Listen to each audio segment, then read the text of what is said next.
Bonjour à toutes, bonjour à tous. Ravi de vous retrouver comme chaque lundi pour le Mac des Sports en compagnie de Laurent Forta. L'inégalable Laurent Forta, bonjour. Bougez pas. Nous Bonjour. avons le plaisir et l'immense honneur d'avoir un invité exceptionnel. Il s'agit de Kevin Siro, c'était annoncé. Bonjour Kevin. Bonjour. Merci d'être avec nous.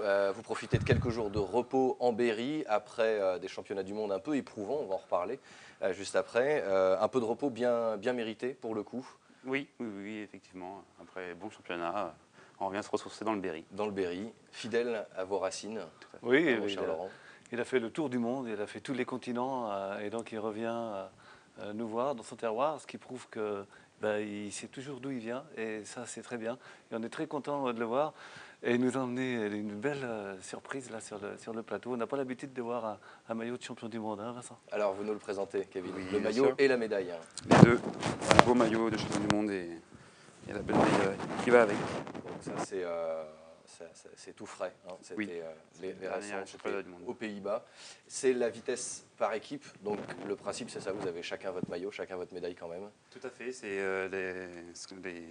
les belles récompenses qu'on peut recevoir quand on monte sur la première marche de champion du monde. Ouais. Alors est-ce que vous allez avoir assez de place chez vous pour installer tous vos trophées? Parce que la liste est quand même très longue. On en fait. On en fait. Oui, on essaie de trouver tout le temps une petite coin d'étagère ou un petit bord de cheminée pour placer ce qu'il faut. Oui, donc on voit ce maillot, vous avez l'habitude des tuniques comme ça sur le champion du monde et vous êtes à un tel niveau, Kevin, que ce maillot, c'est presque un lot de consolation. Le mot est peut-être fort, c'est presque un lot de consolation, alors que ça va faire partie de l'équipe, par équipe, champion du monde, c'est phénoménal. Ouais. Mais vous avez un tel niveau qu'on est presque déçu de ne pas avoir le maillot de champion du monde individuel. Bien sûr. Presque déçu, Ouais. et je suppose que vous l'êtes encore plus que nous.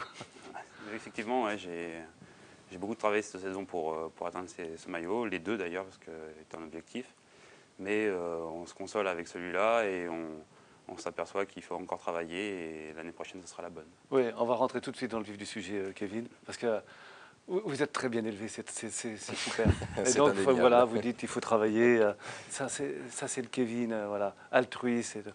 Bon, franchement, vous avez mouillé le maillot pour votre pays, on va pas faire dans le patriotisme, mais en tout cas, vous êtes le seul à avoir mouillé le maillot comme ça. Vous avez dit oui à tout. Vous avez fait tous les continents, vous avez fait la Coupe du Monde. Au niveau palmarès, si ça s'arrête là, c'est vous le numéro 1 mondial cette saison. Voilà. Vous arrivez au championnat du monde, vous êtes carbonisé. Et c'est votre copain plutôt rival, là, en l'occurrence, Bougé, qui en profite. Moralité. La réalité, c'est qu'il ne faut pas travailler tout le temps à fond pour atteindre les meilleurs objectifs. C'est vrai que j'ai fait toutes les courses, les 4 Coupes du Monde sur 4 pendant toute la saison. Lui, en comparaison, on en a fait 1 ou 2 maximum. Et voilà. Après, il faut savoir cibler les objectifs. Et en même temps, j'ai pu acquérir un peu plus de technique sur toute cette saison. Et bon, c'est vrai qu'au bout du compte, j'étais un peu fatigué pour le championnat du monde. Mais on travaillera mieux l'année prochaine et moins surtout. Voilà. Parce que vous avez gagné en expérience, mais vous avez perdu en fraîcheur. Tout à fait. Donc ça va vous faire une leçon décisive pour la suite quand même. Hein. Ouais, oui, bien sûr. Je pense que déjà l'année prochaine, c'est l'année olympique. Ouais. Du coup, il va falloir cibler que cette course-là et tout faire pour être sélectionné. Parce qu'on parle donc des Jeux Olympiques. Si on lit bien, si on écoute bien les déclarations de Bougé, il a 1,5 pied aux Jeux Olympiques. Est-ce que les Jeux sont pipés? Est-ce que vous avez encore une chance? Est-ce que tout va se jouer quand même malgré tout au championnat du monde de Melbourne? Est-ce que vous avez encore une chance à Melbourne de décrocher votre sésame pour les Jeux Olympiques? Oui, largement. C'est là où tout va se jouer. Mais c'est sûr qu'il a marqué les esprits en déclenchant son 3e titre de champion du monde. Mais la dernière sélection se fera au championnat du monde de l'année prochaine à Melbourne. Vous y croyez encore? Hein? Largement. Il y a encore une possibilité de convaincre Florian Rousseau. C'est la dernière chance. Très bien. Le sélectionneur. Alors, moralité, malgré tout, finalement, cette médaille par équipe était importante. Il y a eu une préparation du tonnerre. Et puis surtout, cette médaille récompense un travail d'équipe. Vous avez repris le titre aux Allemands. On va revoir d'ailleurs quelques images, si vous le voulez bien, de cette séquence. Puisque c'est assez rapide, on vous voit vous préparer. Vous pouvez les commenter en même temps d'ailleurs, parce que là, vous étiez de l'autre côté de la caméra, forcément. Oui, bah, effectivement, on a eu en finale les Allemands comme l'année dernière qui avaient remporté le titre. On a réussi à leur reprendre le titre face à eux. C'était une belle revanche. C'était aux Pays-Bas. Tout à fait, oui, à Apeldoorn. Piste de 250 mètres, classique. Pas trop rapide à mon goût. C'est vrai qu'elle était moins rapide que celle de l'année dernière. Mais les temps sont bons. C'est vrai que j'étais un peu fatigué. Ça s'est vu sur la première manche où j'ai eu du mal à suivre Grégory Boger. Sur celle-là aussi, encore un petit peu, mais j'ai réussi à réduire l'écart. Et bon, j'ai fait mon tour au maximum le plus rapidement possible et on a réussi à garder le titre. Kevin, est-ce que vous sentez là, dès les premiers coups de pédale, qu'en individuel, ça va être mission impossible? Non, j'y pensais pas trop. C'était surtout le lendemain, sur le 200 mètres, au temps de qualification. C'était pas un temps exceptionnel par rapport au temps que je fais d'habitude. Je fais le 8e temps, il me semble. Et voilà, c'était pas terrible. Déjà, je sentais que là, c'était un peu mou. Donc, ça allait être dur pour le reste du tournoi. Et c'est vous le recordman du monde? Oui. Faut le rappeler. C'était en 2009 à Moscou. Sur le 200 mètres, qui est la valeur étalon absolue, qui dit vous êtes actuellement le coureur le plus rapide du monde. Oui, c'est ça, voilà. Le recordman du 200 mètres. Et donc par rapport évidemment à ce 200 mètres-là, vous avez vu que là vous piochiez au championnat du monde. Et ça doit être dur quand même. Oui, bien sûr, c'est pas facile. C'est surtout que j'aime bien ce moment de la course et les qualifications. Faire montrer à tout le monde qu'on est le plus rapide et qu'on est présent. Quand on atteint la 8e place, c'est pas évident de pouvoir relever la tête et de dire on est le plus rapide du monde. Et ça va être dur pour le reste du tournoi. Là, il faut une bonne dose d'humilité pour se remettre en selle. Tout à fait. Alors de l'humilité, vous en avez, et puis la ville et votre club cher, l'ACBB, dont vous êtes toujours licencié, c'est assez rare pour le préciser. Tout à fait, oui. Vous a rendu hommage, enfin un hommage, c'est un bien grand mot, en tout cas, vous a fêté vendredi soir à la boîte à musique avec votre fan club. On va regarder ce petit reportage et vous nous commenterez juste ensuite en plateau. Je l'ai vu courir quand il était minime, quand il était cadet, et sur la route avant d'axer sur la piste. Je l'ai suivi puisque j'avais la chance de commenter les championnats de France lorsqu'il est devenu champion de France. Ensuite, le voir devenir champion du monde, médaillé d'argent aux Jeux Olympiques, c'est vrai, c'est toujours une impression et ça fait extrêmement plaisir. On est déçu lorsque l'on voit qu'il y a quelque chose qui se passe. Parce que ce n'était pas le Kevin que je connaissais. C'est pas le Kevin que j'ai vu gagner 4 fois le Grand Prix de Saint-Denis, que j'ai vu remporter ses titres de champion de France. On voyait, il peinait à tenir la roue de Grégory Boger, donc on voyait qu'il y avait quelque chose. Alors effectivement, après, on a appris qu'il y a la fatigue qui était là, parce qu'il a quand même fait une superbe saison. Sur l'ensemble de la saison, hormis le titre, il est le numéro 1 mondial, il ne faut pas l'oublier. Donc derrière le poste de télévision, on voit que ce n'est pas le champion qu'on connaît, donc quelque part, on est mal pour lui. On n'est pas là que pour le soutenir quand ça flambe. Les sportifs, il faut aussi être là. Quand ça va mal, il n'y a pas que des moments favorables, il y a des moments où ça va moins bien. Et c'est là qu'il faut être là justement derrière eux. Mais je crois qu'il a retrouvé le moral, là ça devrait aller. Je pense que là, on a confiance en lui pour les Jeux. Il n'y a pas que le côté sport, je pense que c'est quelqu'un de super bien. Voilà. Il défend ses couleurs toujours d'une façon régulière. C'est certainement un des coureurs les plus réguliers du circuit. Voilà, je vous présente Charles, petit dernier du club. On ne le voit pas comme vraiment un champion parce qu'on le connaît depuis longtemps, mais c'est un garçon qui est adorable et c'est vraiment avec plaisir qu'on le soutient à tous les grands moments et les grandes courses. Et même si on peut aller sur les courses moins importantes, on essaye d'y aller. Bon, malheureusement, les championnats du monde, on n'a pas pu se déplacer, mais avec regret, mais on va essayer de le suivre encore longtemps. Alors, ce petit Charles, là, ça permet de relativiser la déception?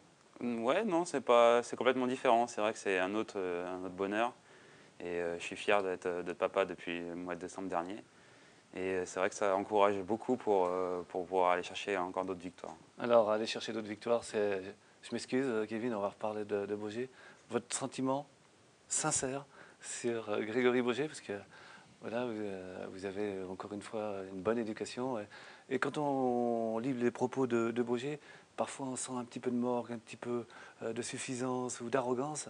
Qu'est-ce que vous en pensez, vous? Je suppose qu'il n'y a pas de texto entre vous, vous êtes un peu rival, même si vous êtes en équipe de France, mais allez, vous n'avez pas envie des fois de rentrer dedans? Bah si, bien sûr, tous les jours. Mais c'est sûr qu'on ne se côtoie pas au quotidien, différemment avec Michael Bourguin, où on s'entend très bien. Mais je pense aussi qu'il a peur aussi. C'est sûr que s'il fait ça, c'est pour essayer de contrer un peu ça. Et, vous déstabilisez peut-être un voilà, peu. oui, bien sûr. Est-ce que vous faites un complexe? Non, je pense pas. Parce que maintenant c'est un triple champion du monde. Oui, bien sûr, mais bon. C'est pas ça qui va m'arrêter de le battre et d'essayer de le battre encore. Alors qu'est-ce qu'il a que vous aimeriez avoir? Pas grand-chose. Hein. Je pense peut-être sa façon d'aborder la course, qui est assez sereine quand on le voit. C'est facile on a l'impression que c'est facile pour lui, mais je pense qu'au fond de lui, c'est comme les autres, c'est du stress. Le mental joue beaucoup hein, sur la préparation, parce que c'est quand même super rapide une course. Oui. C'est vrai qu'on travaille beaucoup avec des charges lourdes et on s'entraîne tous les jours, 2 fois par jour. Mais ce qui prime à la fin des compétitions sur les demi-finales et les finales, c'est le mental. Est-ce que vous ne supportez pas aussi les conséquences de cette querelle, en tout cas de cette mésentente cordiale, larvée qu'il y a entre l'INSEP, Paris, et hier, le pôle de hier où vous êtes? Est-ce que ce n'est pas à Paris qu'on prend les décisions et vous êtes un petit peu loin de tout ça? Ce n'est pas de votre faute. Il y a 2 pôles. Ce n'est pas à cause de vous. Voilà, vous aviez choisi un pôle. Est-ce que vous ne payez pas ça aussi un petit peu? Non, la querelle s'est estompée depuis quelques années.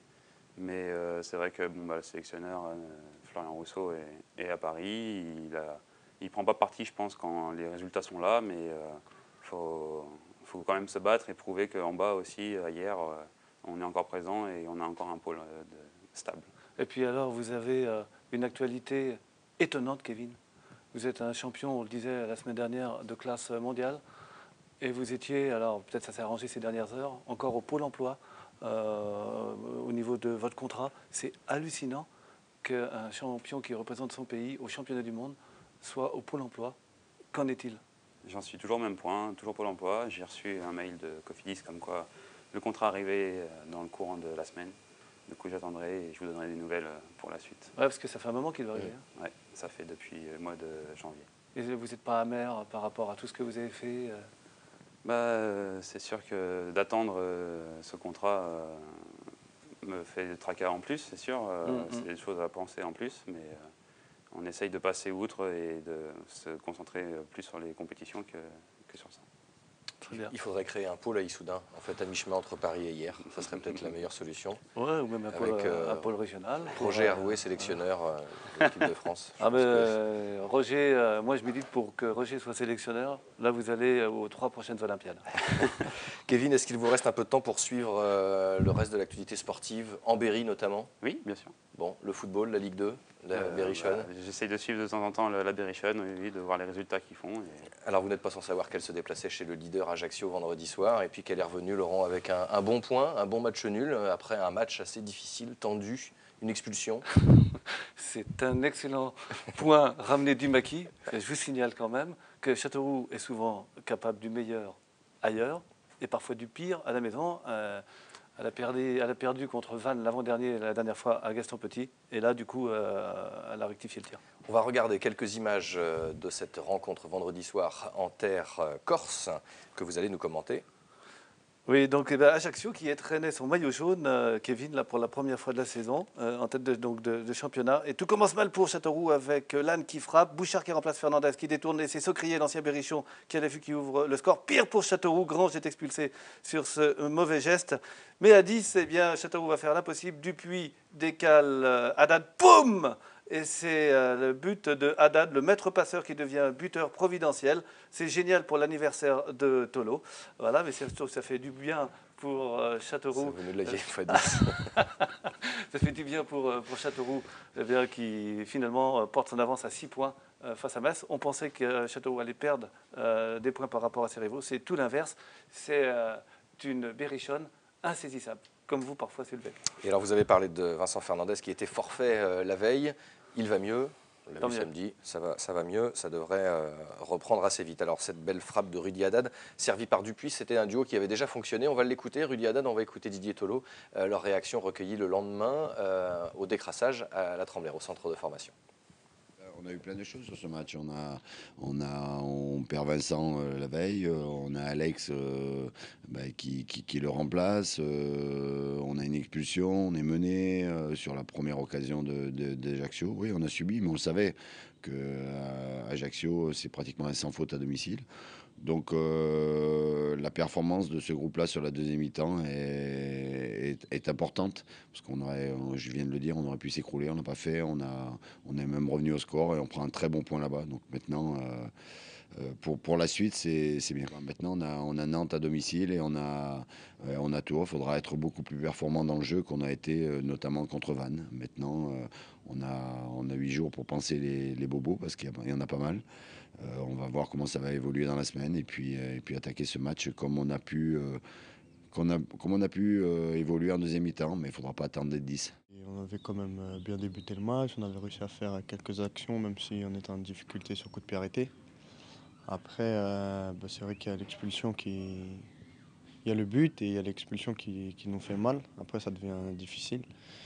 Donc à la mi-temps, le coach il a réorganisé l'équipe, il a fait rentrer quelques joueurs. Donc voilà, je pense que ça a amené du positif en deuxième. On a réussi à rester costaud, pas prendre de but, attendre le bon moment pour essayer d'égaliser. Et puis je pense qu'à 10, on joue encore mieux qu'à 11. Ça m'était déjà arrivé en début de saison où Kevin Dupuis il me sert de pivot, il garde bien les ballons et il me les remet assez bien, quoi. Donc voilà, il m'a mis un bon ballon, je ne me suis pas posé de questions, j'ai frappé. Donc voilà, après on a réussi à rester costaud. Je pense même qu'on aurait pu gagner le match. Et donc voilà, c'est un contexte difficile. C'est bien, on a pris un point, on avance. Kevin, vous avez joué vous, au football à Pailloux pour très longtemps, mais vous jouiez à quelle place? Oui, j'étais libéraux. Ah, très bien. Mais le sport co, non, c'est pas votre truc. Si, j'aimais bien, mais c'est vrai que je me suis lancé dans un sport individuel. J'ai choisi le vélo au hasard et ça va plutôt bien réussi, on va dire. Il n'y a pas de hasard dans la vie. Alors la Berrichonne, 14e au classement avec 36 points, mais juste derrière, à un point, il y a Nantes qui va venir vendredi soir à Gaston-Petit. Mais Nantes, ils vont jouer ce soir contre Boulogne. Il va falloir suivre également cette rencontre. Ouais, c'est une belle affiche. Pas tant pour le classement de Nantes qui est moyen.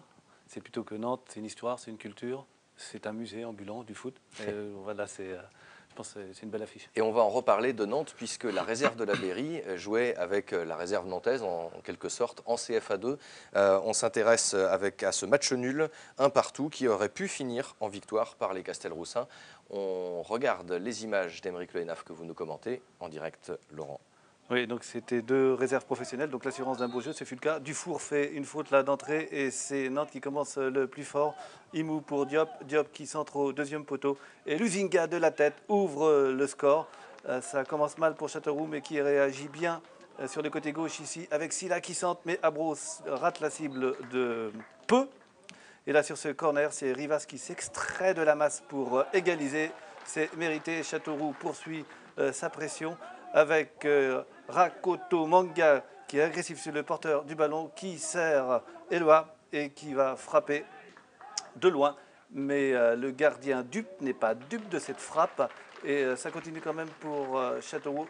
Après la pause, là on voit tout est à faire. Châteauroux donc poursuit sa pression. Ici c'est Rivas qui se retourne bien, qui frappe mais qui enlève trop son tir. C'est dommage. Corner à la Rémoise. Et là, on va voir Fauque se faire couper en 2 par 2 lames trop illicites. Là, ça fait pénalty.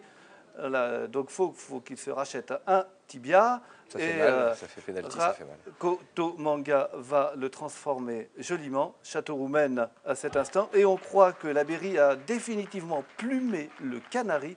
Mais non, parce que dans le temps additionnel, Nantes va revenir grâce à un doublé de Luzinga qui va égaliser donc pour la 2e fois. À l'évidence, la défense de Châteauroux avait terminé son match quelques secondes avant et c'est fort dommage parce qu'une telle prestation, ça méritait une autre rémunération. Alors Châteauroux 8e au classement. Ça joue pas Bon, pour le maintien va être acquis, je pense, mais ça aurait été mieux 2 points de plus pour assurer le coup. En revanche, pour Vierzon, c'est la débandade. On va Vierzon cool, complet. Défaite 2-1 à Cholet. Devrait se retrouver donc à la case DH la saison prochaine avec toutes les conséquences que l'on sait sur les divisions inférieures pour les équipes du centre. Laurent, on a pris un petit peu de retard. Je vous propose d'enchaîner et de parler de boxe puisque le samedi prochain, le 9 avril, il y aura un événement à Issoudun, pardon, puisqu'on en parle. C'est le Boxing Club d'Issoudun qui organise son gala traditionnel, samedi soir à 19h. Et puis 4 combats pro, dont une demi-finale du tournoi de France, s'il vous plaît. Et puis le Saint-Maurois, Loïc Fourré, il affrontera Denis Farias de Levallois. Ce sera un dur challenger, là aussi. Dur, parce que Farias, c'est le numéro 2 français. Et donc, évidemment, Fourré choisit toujours des adversaires prestigieux. Au moins, il ne se dégonfle pas. Et puis, son compère Stéphane Niquet en moyen. Et puis, il y aura des combats amateurs avec les boxeurs locaux, notamment Cédric Lofty et Alexandre Baraché. Nous sommes allés les voir tous à l'entraînement mercredi soir au Boxing Club à Issoudun. Reportage. On s'efforce chaque année de récolter au moins une demi-finale, soit du Coupe de la Ligue, soit du Tournoi de France. Et cette année, nous avons surtout axé sur un combat en super léger qui promet quand même de l'action et du punch. Quel que soit le quart de finale ou demi-finale, les boxeurs qui s'engagent à Issoudun nous ont toujours donné des combats remarquables parce que justement, ils s'investissent, ils savent qu'au bout, peut-être que le succès arrive. On a 2 boxeurs du club, c'est-à-dire le petit Lofty et puis Alexandre Baraché, qui lui va faire son premier combat amateur pour le club d'Issoudun. Alors il s'entraîne à fond parce qu'il a vraiment l'honneur de vouloir marquer son empreinte sur le club. Ça fait un certain moment que je m'entraîne bien déjà. Ouais. Puis mon entraîneur Dimitri, là, ça se passe bien, quoi, impeccable. Il m'entraîne bien, tout ça. Et puis il fait des stages apparemment avec l'équipe de France, tout ça, donc c'est vraiment dur, quoi. On a des bonnes gouttes de sueur à la fin de l'entraînement, quoi. Ça va le faire. On verra le jour J, quoi. Mais bon, la victoire, on la veut, quoi. Après, il faut y croire, c'est tout. Nous avons nos voisins de Saint-Maur et ça nous fait énormément plaisir puisque nous aurons 2 combats avec les boxeurs professionnels de Saint-Maur, à savoir Loïc Fourré, boxeur bien connu puisqu'il a disputé un championnat de France, qui vient donc s'entraîner chez nous, et son jeune collègue boxeur professionnel de Saint-Maur, Niquet, qui lui aussi va faire son premier combat à Issoudun. Je ne veux pas boxer à faire valoir pour montrer au public que je suis le plus fort, pour que ce soit facile à gagner. Je veux vraiment montrer, je veux gagner avec quelqu'un vraiment qu'on a sous le pied, quoi. Donc c'est pour ça qu'on a choisi ce gars-là. C'est quelqu'un qui est en équipe de France amateur, donc qui est passé professionnel, qui a 9 victoires, 2 défaites, un match nul. Il a boxé des gars qui sont quand même pas mal. Et bon, on sait que c'est pas un frappeur, c'est quelqu'un qui a un peu moins de métier que moi. Et on va essayer de prendre sa place de numéro 2 pour essayer d'être challenger au championnat de France. Parce que vu que j'ai perdu malheureusement le dernier combat, je suis descendu au classement. Et maintenant, il faut remonter. Rendez-vous donc samedi soir à 19h, salle Jean Massé à Issoudun. L'entrée est de 10 € et le gala sera animé par Éric Bonarme. Ah oui, là, ça vaudra aussi le déplacement. Il y avait du basket, on va terminer avec ça, puisque les garçons de la Berrichonne en National 3, pour leur dernier match à domicile, recevaient une équipe plus forte qu'eux, le ministère des Finances. Les Parisiens ont gagné 77-69. Le résumé du match en images, Laurent, avec vos commentaires. Oui, donc Châteauroux en bleu qui effectivement recevait le ministère des Finances, une valeur sûre de ce championnat. Et Châteauroux va complètement rater son début de match. Là, il y a beaucoup trop de maladresse pour inquiéter les Parisiens. Au contraire, les Parisiens, eux, font preuve d'une grande précision dans la raquette et ils s'appuient sur leur géant Menemar pour faire la décision. Et c'est vrai que Paris brise les digues défensives berrichonnes avec une facilité déconcertante.